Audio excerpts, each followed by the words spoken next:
ตกใช่ไหม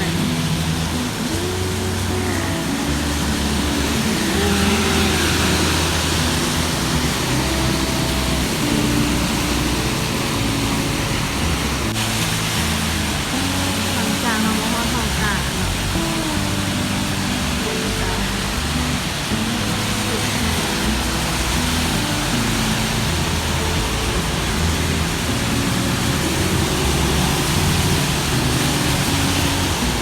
มันก็ได้เสื้อกันฝนด้านกันหุมไปเรียกไปเฮือนเนาะ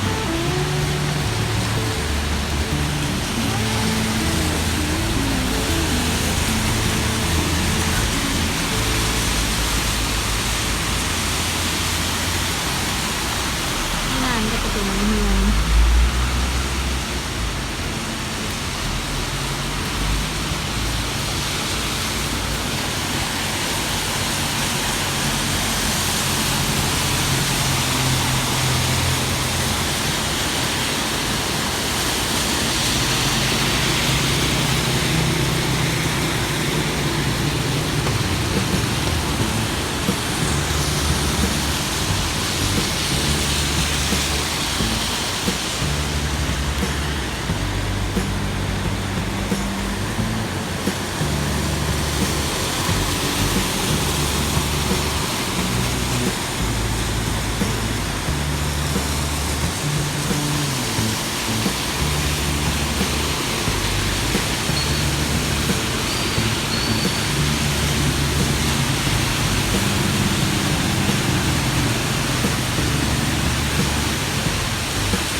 ฝนตก